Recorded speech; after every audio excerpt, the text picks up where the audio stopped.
ভাই, আমার মেয়ে সম্বন্ধে আপনারা সবকিছু জানেন তো? হ্যাঁ ভাই, আমরা জেনে শুনে এসেছি। সত্যি ভাই, আপনারা সবকিছু জানার সত্ত্বেও যে আমার মেয়ের সাথে আপনার ছেলের বিয়ে দিতে চাইছেন, তার জন্য আপনার কাছে আমি সারা জীবন কৃতজ্ঞ থাকবো। কি হলো মা, দাঁড়িয়ে থাকলে যে? বসো মা, বসো। বলছি মা, তোমার প্রথম বিয়েটা কোথায় হয়েছিল? ও জেনে আপনার লাভ কি? এই বড় চুপ কর, যা বলছি তার উত্তর দিবি। আমি বলছি ভাই, এই হরিণ ঘাটায়। বলছি মা, দ্বিতীয় বিয়েটা কোথায় হয়েছিল? কানাইনগর। আচ্ছা ঠিক আছে মা। কি ব্যাপার, তৃতীয় বিয়েটা কোথায় হয়েছে জিজ্ঞেস করবেন না? না না, তৃতীয় বিয়েটা আমার পাশের গ্রামে হয়েছিল, ওটা আমার জানা আছে। তোমার যেমন মা 3টি বিয়ে, আমার ছেলের 4টি বিয়ে, আবার একটা ছেলেও আছে। তোমার কোনো আপত্তি নাই তো মা? না না ভাই, ওর কোনো আপত্তি নাই। আপনাদের কোনো দাবি দাবা থাকলে বলেন। দাবি দাবা বলতে তেমন কিছু নাই। আমার ছেলের খুব শখ, একটা বুলেট গাড়ি দিলেই হবে। বুলেট গাড়ি? কেন ভাই, কোনো অসুবিধা আছে নাকি? না না, কোনো অসুবিধা নাই। আমি বুলেট গাড়ি দেবো, আপনি বিয়ের ডেটটা ঠিক করুন। ঠিক আছে ভাই, বিয়ের ডেটটা ফোনে জানিয়ে দেবো। এখন তাহলে আসি ভাই। ওগো, বুলেট গাড়ি তো দেবো বললা, তুমি অত টাকা পাবো কোথায়?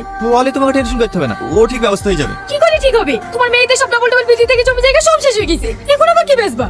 দরকার এই বাড়ি বিক্রি করে দেবো, তাও মেয়ের বিয়ে দেবো। দয়া করে তুমি এই বাড়ির জায়গাটুকু বিক্রি করো না। মেয়েদের জন্য তো তুমি সবকিছু শেষ করে দিয়েছো, অন্তত এই বাড়ির জায়গাটুকু ছেলের জন্য রাখো। সত্যি তুমি ঠিকই বলিস, এই বাড়ির জায়গা আমি বিক্রি করবো না, এই বাড়ির জায়গা আমার ছেলের জন্য রেখে দেবো। আমাকে অন্য কোনো ব্যবস্থা করতে হবে। তুমি আমার ছেলেকে মেরেছো কেন? মারবো না তো ধূপ দেবো নাকি? সব সময় মা মা মা, আমাকে একটু বেচবা হইতে দেয় না। মেয়েরা তো মায়ের জাত, আর তুমি তো মা হও। মা বলে ডাকলে তোমার ক্ষতি কি? মা না ছাই, ওই কালপাচার কেন আমি মা হইতে যাবো? খবরদার আমার ছেলেকে কালপাশে বলবা না। উল্টোপাল্টা কথা বলে না, ঘর ধাক্কা দিয়ে বাড়ি থেকে বার করে দেবো। কি? আমাকে বের করে দিবি? তুই থাক তোর কালপাচার ছেলে গেলি, এটা আমি চলনু। ওগো, ওঠো ওঠো, ওষুধটা খেয়ে নাও। ওষুধ খাবো না গো, আমি মনে হয় আর বাঁচবো না। চুপ করো, কি আবল তাবল কথা বলছো?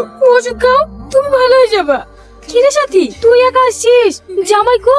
তোমার জামাইয়ের মুখে লাথি মেরি সারা জীবনের মতো চলে এসেছি, ওই বাড়িতে জীবনে যাব না। কেন রে, কি হয়েছে? এই সামনে ভাত খেতে পারলি নি মুখ পুড়ে? ওগো তুমি চুপ করো, হে বুড়ি কি হয়েছে বলতো? কি হবে আবার? ছেলের উপর দিবা, সারাক্ষণ মামা করে কান মাথা ধরে দেয়, তাই মেরেছিল বলে উল্টো পাল্টা কথা বলছিল, তাই রাগ করে চলে এসেছি। চলে এসে বেশ করেছি। সেদিন আমার পিছনে লোক এসেছিল, বয়স্ক চুলফুল পাকা, এরা যখন ডাক্তার খাই ঝরে দিতে পারলেই বাঁচে। এখন হয়তো বয়স্ক ছেলের বিয়ে দিতে চাইছি, কিন্তু আগে তো ভালো ভালো ছেলের বিয়ে দিয়েছি। তুই কিন্তু সংসার করতে পারিসনি। ভালো ভালো ছেলের সঙ্গে বিয়ে দিলে কি আর সংসার করতুম না? যত সব ডাকা কুচু সব আমাদের কপালে জুটিছিল। হ্যাঁ মা, তোরা ঠিকই বলিস, আমি তোদের ভালো জায়গায় বিয়ে দিতে পারিনি, আমার ভুল হয়েছে। তোরা আমাকে বাবাকে দিতে।